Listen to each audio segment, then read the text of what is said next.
It's my real pleasure to introduce Marv Fertel to give us a state of the industry. Marv, welcome.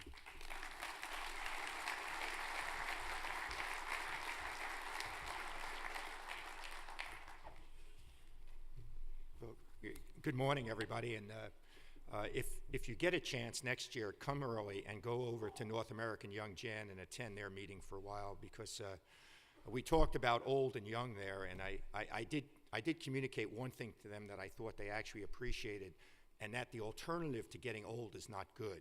And they appreciated that quite a bit, and they were a lot nicer to us old folks that were there at the time after that. Okay. You know, every year NEI takes this opportunity to reflect on the industry's accomplishments and explore our top priorities in the policy arena. It also is a time of introspection when we examine the industry's core assets and challenges and identify what actions may be needed to position nuclear energy for continued success. Introspection is especially important in turbulent times. The United States, like much of the world, is slowly recovering from an economic downturn, and electric power companies face significant regulatory and policy-driven uncertainties, as well as large new investment requirements related to infrastructure. Electricity is so reliable and abundant in developed countries that we sometimes forget how much we depend on it. Electricity drives the economy. It powers devices we rely on, such as lights, medical equipment, refrigeration, air conditioning, and the BlackBerries and iPads we didn't know we needed but now can't live without. Looking forward, electric vehicles can reduce America's dependence on foreign oil, thereby enhancing national security. Because electricity is integral to modern life, the uncertainties and challenges that face electric power companies affect our nation more broadly. In this context, nuclear energy is an essential part of a diversified electricity supply base that is critical to our standard of living. As you heard, on March 11th, an extraordinary natural disaster struck Japan. A massive earthquake followed by a towering tsunami that swept thousands of people to their death, ripped homes from their foundations, and tossed boats and cars around like toys. The human toll is staggering. More than 25,000 people dead or missing. For the survivors, life has changed in countless ways. Rebuilding will take years. We are honored today to have with us Ambassador Fukushima from Japan, who will speak later this morning. Mr. Ambassador, on behalf of our industry, I want to extend condolences to the Japanese people and offer our continued humanitarian and technical support as they confront this terrible situation. As you are well aware, the tsunami that washed over Miyagi Prefecture swamped the Fukushima Daiichi nuclear power plant and destroyed its backup power supply systems. The Japanese workers at the site have shown extraordinary commitment and courage during the past 2 months, working tirelessly to restore the plant to a safe condition, aided by experts in technology from around the world. This event is a stark reminder that nuclear energy is one industry, bound together by a technology that is both remarkable and demanding. Our commitment to safety must be equally demanding, as should our commitment to international cooperation and assistance. Fukushima is a reminder that we must always continue to learn and improve, and that we must never, never become complacent. As we incorporate lessons learned from Fukushima, we must proceed in a deliberate manner. Doing this the right way means weighing the benefits of actions we propose to take and the impact they may have on the resources we use every day to operate our plant safely. It is possible to lose sight of the overall effect on plant safety if we narrow our focus too much in addressing any single development. During the past 30 years, both the industry and our regulator have faced this challenge numerous times. And by working through the issues thoughtfully, we have honed nuclear plant performance to an extraordinary level. America's 104 reactors continue to demonstrate high levels of safety and reliability, producing a record 807 billion kilowatt hours of low-carbon electricity in 2010. For more than a decade, our reactors have sustained an average capacity factor of about 90%. In 2010, the average was over 91%, the second highest average the U.S. industry has achieved in its 40-year history. While nuclear energy represents just 10% of our nation's electricity generating capacity, it produces 20% of our electricity.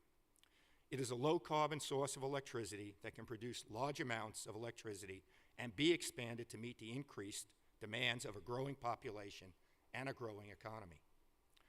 Nuclear energy continues to be a low-cost supplier of electricity on average. In 2009, the latest year for which we have data, the production cost of electricity from nuclear power plants was about 2 cents per kilowatt hour, compared to nearly 3 cents for coal-fired plants and 5 cents for natural gas-fired plants. Of course, economics are not uniform across the country or the industry. Nuclear plants in some markets face economic challenges because of reduced electricity demand and lower natural gas prices. The development of new sources of shale gas clearly is increasing our estimated reserves of natural gas, and that is a positive development for the electric power industry. Although I would say the jury is still out on the long-term costs for this new robust gas supply. NEI believes that a diverse mix of generating sources, including nuclear energy, is in our nation's best interest. We should continue to advocate a broad portfolio of electric generating options that ensure reliability, affordability, environmental protection, and our national security.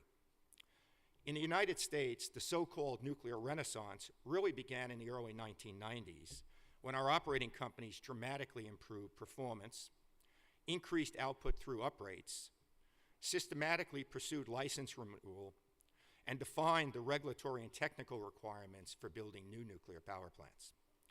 The industry has added more than 6,000 megawatts of nuclear capacity through power uprates, and another 3,200 megawatts of uprates are under NRC review and are expected by 2015.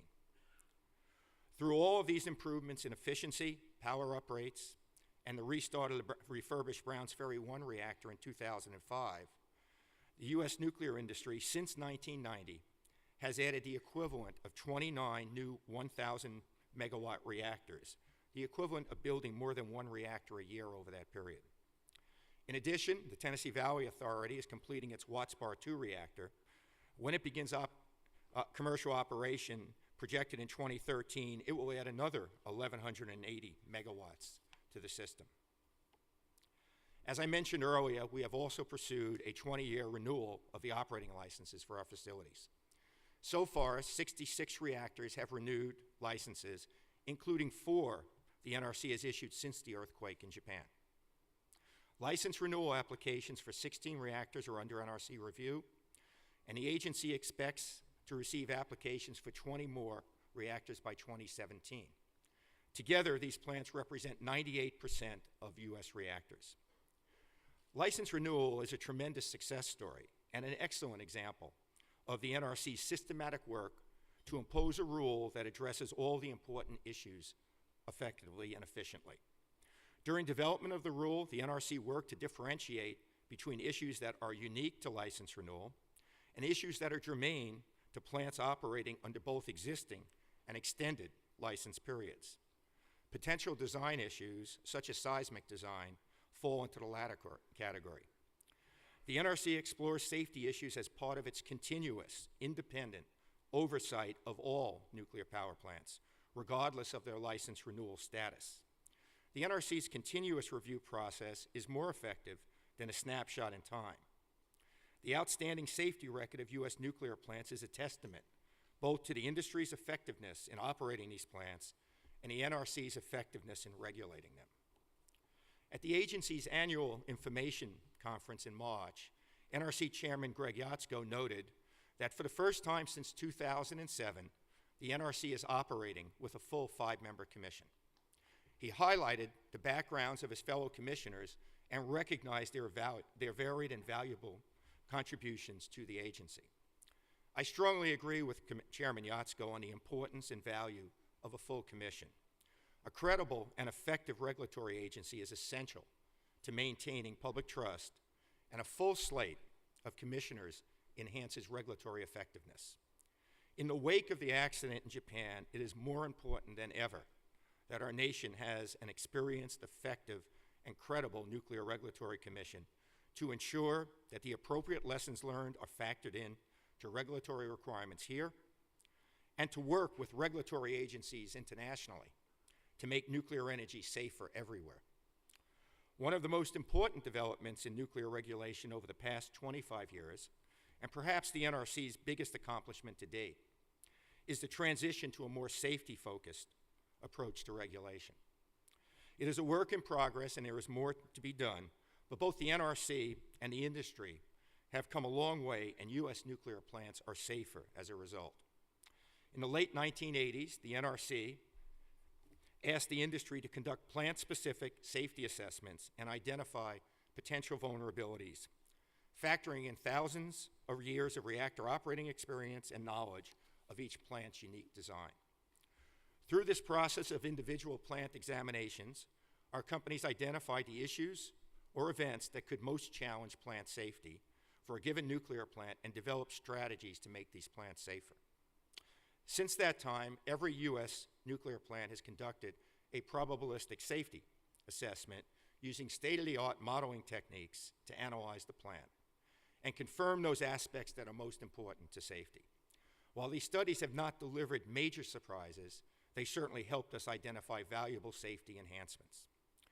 Safety always is best served when the industry and the NRC allocate staff time and other resources to matters of the highest safety significance, and correspondingly, less time tending to areas that have little bearing on safety.